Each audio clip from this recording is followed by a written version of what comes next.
abakhona abadidiyeli ngalena ngiyabingelela egameni lika Jesu. Haleluya. Ngiyamthanda uJesu uyinkosi nomthengisi wempilo yami.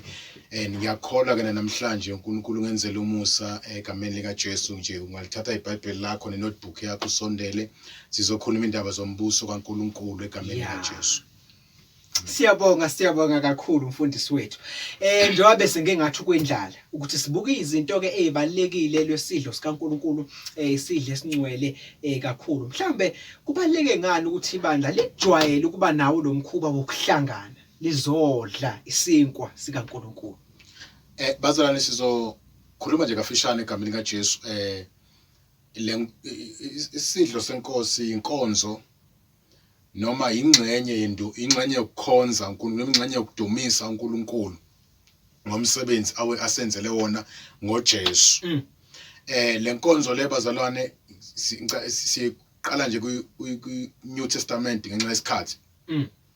Mawufuna incwadi kaMateyu chapter 26 verse 26. Yes. Leli Bible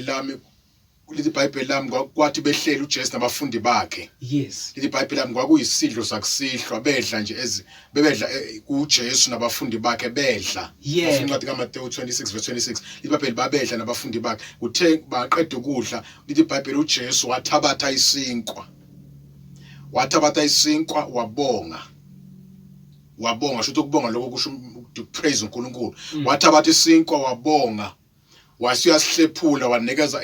abafundi bakhe. Wasiyakhuluma wathi lokhu kungumzimba wami. Yabona mayihlephula nje lesinkwa ebanikeza uthi lokhu kungumzimba wami ohleshulelwe nina. Yabo lokhu kungumzimba wami ohleshulelwe nina. Ukhuluma kubafundi bakhe uthi kungumzimba wami ohleshulelwe nina. Kusho amagama uma sikhuluma ngaso lesinkwa masidla isinkwa newine okuyika isinkwa simele the body of Jesus, the body of Christ, simele umzimba kaJesu, simele inyama kaJesu. Bese kuthi iwine leso eliphuzwa limele the blood of Jesus, in fact ligazi lika Jesu. Engqondweni yakho nje kube naleyo nto emqondweni wakho, this is the blood of Jesus and this is the flesh, umzimba kaJesu, inyama kaJesu. So amagama kusho ukuthi uma ngabe siyodla lesi siyohlangana kahle nje ngokaPaul lenkonzo lekumele yenziwe njalo masihlangana. Abanye mawufunda kuthiwa babenza ngisho emakhaya after sebedlile imkhuleko yakusihla bese bayenza lenkonzo ngoba kahle bona lento ibenza ukuthi boqala babe munye bebodwa baphinde babe munye noKristu. Ikhanda ubunye lenkonzo ngoba it's about sharing, kuyashare kuyahleshulwa, sikwenza ndawonye and kuvuselela ubunye kubantu kubazalwane. So uthi ke iBhayibheli lami ngewahlephula isinkwa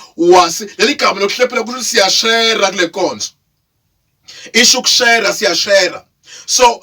uthi iBhayibheli lami wahlephula isinkwa wabonga wasiyabanika wathi lokhu kungumzimba wami. Ngamagama usho ukuthi uma nidla lento kahle nidla mina. Nidla mina ngagama mina ngizoba kini nani nibe kimi ngamagama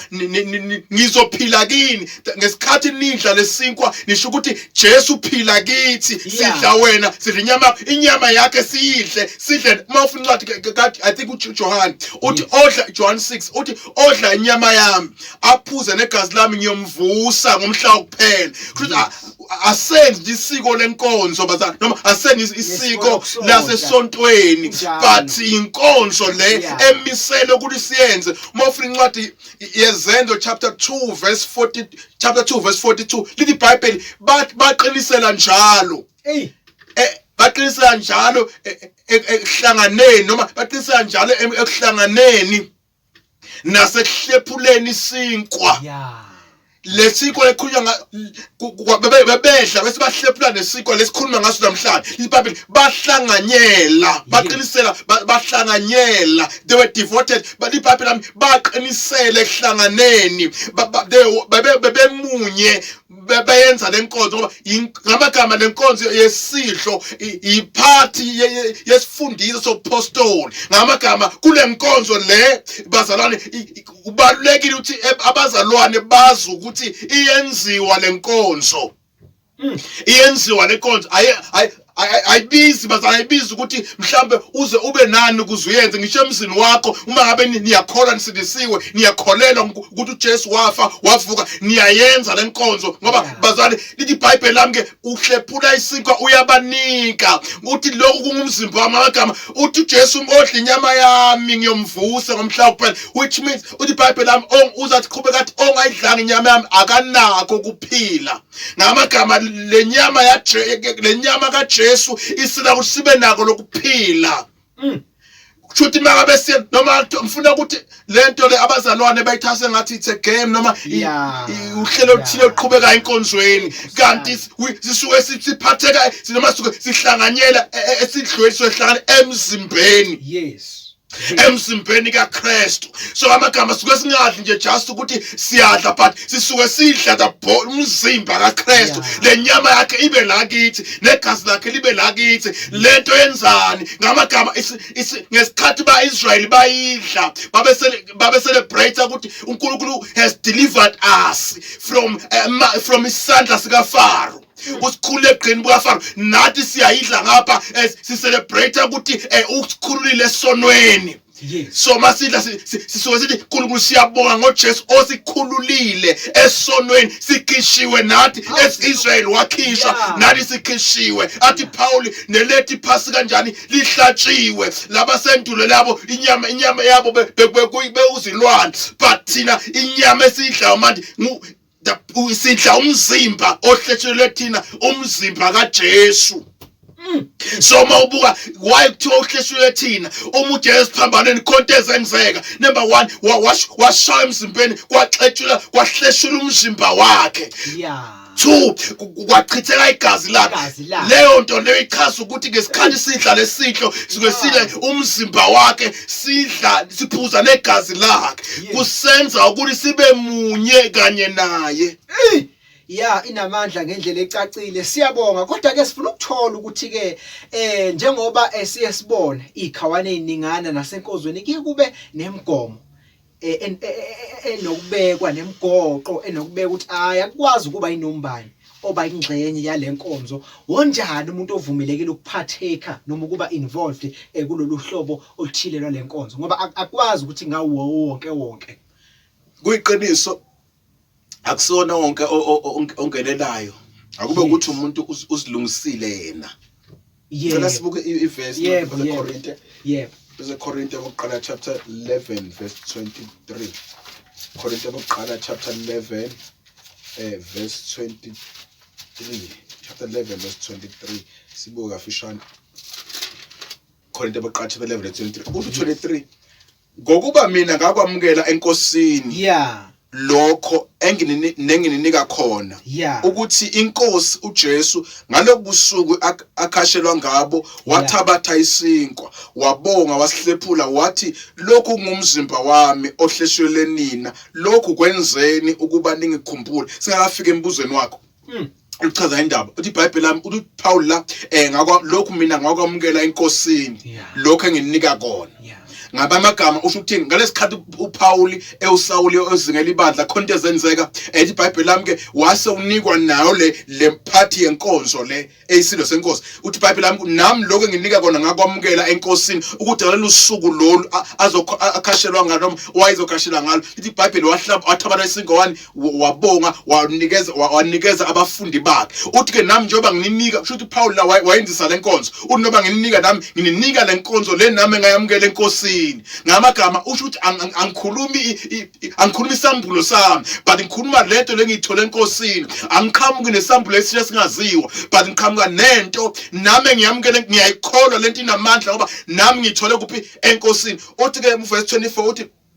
verse 25 uthi kanja uthi ke wabonga wahlephula isinko wathi lokhu kungumzimba wami ohleshwe nina lokhu kwenzeni ukuba ningikhumbule uthi number 1 uthi kwenzeni ukuba njani ningikhumbule ngamagama the more siyenza lenkonzo it's when sikhumbula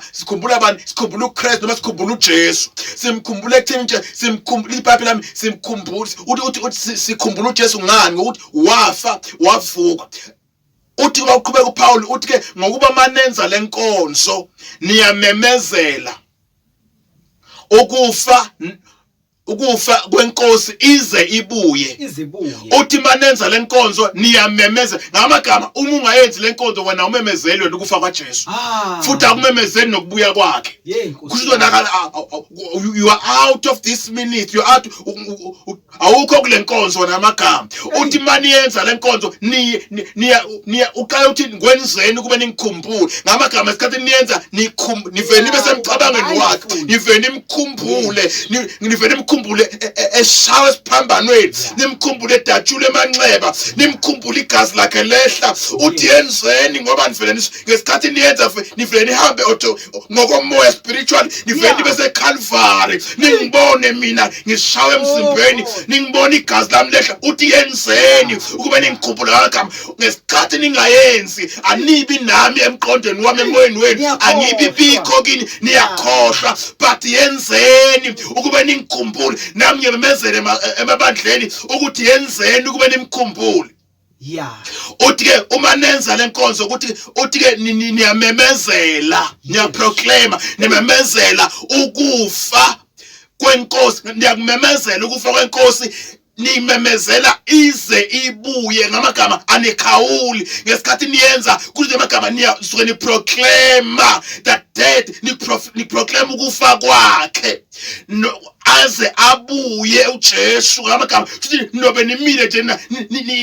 nimekahle ngeorder nazo ukuthi nilinde bani. Ayikho mistake ezokwenzeka because nibamdakanye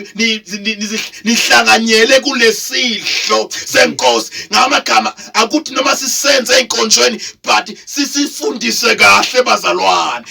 singanika abantu ngasibanika izinkwa nje ibreakfast but lokhu umzimba kaKristu masiyenza lenkonzo siyenze and siyenze ingqondo zethu zibe zibuka umsebenzi kaNkulunkulu awenzile ngoJesu esiphambanweni.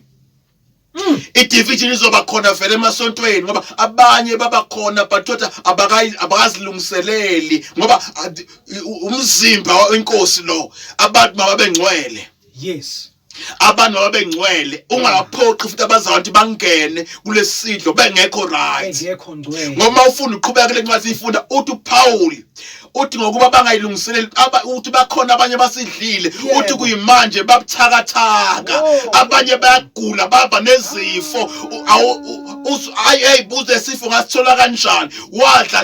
umzimba wenkosi engayilungiselelanga engafanele abantu ngoba phela bekumele mangabe sidla lesidlo ngisho izifo imali kumele isuke kithi ngoba igazi likaJesu linamandla phekwezifo linamandla phekwamadimoni bebe masidla lezithi igazi kathi lisusa konke but iBhayibheli abanye benu bagula abanye babuthakathaka baba nezifo abanye benu sebalele bafile through this ukungena bengalungiselanga ngamagama idivision idala ukuthi abanye bafike enkonzweni bengayilungiselelanga. Yithi nje usuke ekhaya uye enkonzweni noma kuthiwa nizosidla noma ngenisidle but moya uNkulunkulu zihlolisise zilungisise ngoba masifika lapha ayifuneki vele division but ikhona but ayifuneki ngoba bazalwane lona umzimba kaKristu siyahlanganyela la sakubunye siyahlanganyela akekho umunye ofuneka abuye eceleni aphuma eceleni ngoba senza inkonzo la. Mhlawumbe omunye baba usejayela ukusonta kakhulu useyazi ukuthi le nkonzo ihlala yenziwa mhlambe wayeforswa efakwa kusukela Sunday school uyenza ngungaqondakazi and sekuvelile ukuthi kumele nawe ulungisisiswe ngaphambi ukuthi ungene khona uyihlanze sisize uyihlanza kanjani mhlambe bengaqala la ngiyazi amanye amabandla kwenziwa nabo Sunday school bayahla wonke umuntu ngisho lutho but into engifuna ukisho ukuthi akube umuntu osindisiwe owazana noJesu owazi ukuthi wenzani ngoba uyabona ukuthi singane senesikole ifaka lesiki oqala ayazi ukuthi yenzani nje ngoba lena umzimba kaJesu lo. Number 1 akube umuntu owaziyo ukuthi la kahle kahle ingqondo yami mayazi ukuthi la ngoba ithi iBhayibheli mangiyenza lenkonzo ngiyakhumbula ukufa. Umuntu ongakambulelwa ngoJesu ngokomthetho akumelanga ukuthi ayenze ngoba uwenza into angayazi usengasidla noma eyibuyele ezintweni zakhe adezenze ingcolile. Omunye angasidla ngisho afaka isiphandla sakhe la but umbone edla umzimba wenkosi nemimoya yakhe yamadlozi udla nesila senkosi uyabona nje ukuthi kumenza ukuthi kuzomgulisa kwayena ngoba uhlanganisa imibuso engafani so akube ukuthi umuntu uyazana noJesu qala so that mangabe sehlanga ayingena la ingqondo yakhe sewuyazi athi uPaul maguqula isimo sengqondo uthi mayesengena phase uyazi ukuthi wenzani so akube ukuthi umuntu ulungele uyayihlambulula umuntu you pray uyathandaza Nkosi hlambulule ngegazi lakho ngiyakholwa ukuthi ezami izono ngixolele ngiyathemba amandla egazi lakho ukuthi nezami izono zihlanziwe ngegazi lakho ngiyabonga sengihlanjulule akusito eningi mhlambe edinga ukuthi uye emanzini uyocula emanzini uyohlala entabeni no bazana uvuma ngomlomo wakho nokukholwa ukuthi simsebenzi sewenzile uhlambuluke lapho sewuright sewulungele uvume futhi mfundisi naloko kusakuhlula lokho yes futhi yes uvume uconfess yonke into ekwehlulayo ngoba abanye njengoba iBhayibheli abanye babuthakathaka ngamagama baba nezifo zabo uyamanga lo muntu ngiyamkhulekela kaphili why sizathu wadla umzimba wenkosi ngokungafanele no kuyezwakala sesikubukile okuningi kulombuzo nje obukade uthi ke kunini lapho ke ibandla noma abangcwele kufanele ukuthi bahlanganyele khona okomthetho kumele sonke isikhathi ukuthi uPaul uthi njalo manihlangana maniyenze lenkonzo ngokomthetho kumele masihlangana siyenze lenkonzo every time when we meet as the church ngoba lento inkonzo njengoba ngishithi party yenkonzo ngasiyenda siyamemezela so thina singabamemezeli thina simemezela ukufa kwaJesu aze abuye ngamagama ngokomthetho kumele ngabe sonke isikhathi masihlangana siyenze lenkonzo ngoba lento ufune emqondweni wethu bazana and masiyenza futhi siyenza ingqondo zethu iguqula asenze isiko lasenkonzweni senza umbhalo senza izwi senza lento esiyalezi ukuthi siyenze uthi uJesu ngakho uthi uPaul ngakho kwenzeni so into makuthiwa yenze nabagama niyaphoqelelwa ukuthi niyenze umbhalo uyasiphoqa ukuthi uthi ngakho kwenzeni kube ningikhumbule usho Jesu uthi ngakho kwenzeni kube ningikhumbule so akusinto mhlawumbe namhlanje siyayikhohlwa so siyibone ngenyanga ezayo I'm sorry to say ngingakhonza kwelinye ibandla ngapha ngasekhaya iminyaka for 4 to 5 years ingenziwa lenkonzo inhliziyo yami ibhlungu ukuthi why ingenziwa but ngingenayo choice ngoba ngisumnikazi wala but uNkulunkulu wangenzela umusa elanga ngafundisa ngayo kwayoma beqala beyazi ukuthi ibaluleke kangakanani ngoba abanye nje bayagula ngaba baguli sizathu ngoba mangabe bazoyenza lenkonzo izifo namademoni kumele asuke kubo but abayibamba nezifo ukuthi imoya yakubo abacindezela imoya yakubo basuka nabekhaya kubo iyabacindezela yabehlula sibathinazela abalungu kanti nje nali igazi lika Jesu nakho umzimba kaJesu uzokhululeka wena no kuyezwakala mhlawumbe ibuphi futhi obunye umngozi other than lobo obushilo obungase buke bekhona uma kuukuthi ibandla aliyenzi lenkonzo bukhona vele osuke wabalula wabani uthi even ngisho wanje ukuhlambuluka livele nje ibandla kube ibandla elingahlambuluki ngoba ngithi alisiboni isidingo lokubaleka bakuba abantu nje thothi noma behamba endleni kuba nezintwana eziningi ezikhona zezwe zangaphandle egcina sezikhona la endlini kaNkulunkulu ngiyothi lenkonzo yokukhumbula yokuba nesikhumbuzo esika Kristu ayikho ilahlekile iziphi mhlambe ezinye futhi izinto eziba ingozi okokuqala njengoba ngisho kumele ibandla libe nesambulo salenkonzo kumele lifundiswe libe nesambulo salenkonzo ukuthi siyenzelani lenkonzo ngoba lishilo iBhayibheli siyasuke simemezela ukufa kwenkosi uJesu ize ibuye so masiyena lenkonzo simemezela so kunobungozi ngoba iBhayibheli yami ongayidla inyama yami akanakho ukuphila kanti uthe uJesu wafuna incwadi kaJohn 6 uthi odla inyama yami aphuze igazi lami ngiyomvusa ngomhla wokuphela uyabona lo verse lefanele kunike nje umunye umqondo ukuthi umungayenzi yabona mafuna ukuyibona ukuthi impilo yakhe ibhekephi after ithuna noma impilo yakhe ibhekephi ufundele buka lo mbhalo uthi odla inyama yami aphuze igazi lami ngiyomvusa ngomhla wokuphela sho magama lo muntu umunye kanye nami ukimi nami ngikuye ngoba mayedla inyama yami magama bazalwane uyabona mangidla ufish ngizobhodla ufish ngoba into engidlile kanjalo mangidla uKristu uphila kimi uKristu so amagama ke lo muntu lo ke uba akabi nayo lento yobuKristu kuye aphelele ubuKristu kuye ngoba akamdlanga uKristu no kuyezwakala mhlawumbe ke sengigoqa nje ukugcina umbuzo ukuthi siyasiboneke noma sekwenziwa ke mase singena kwimethod yokwenza manje amabandla nabazali basebenzisa indlela ehlukahlukene engafani abanye kunokwenzeka basebenzise isithelo somvini ukuzekelisa igazi lika Jesu kodwa abanye kuye kwenzeka gcina sengena ngisho ivolume bakithi uphuzo olunamandla olune volume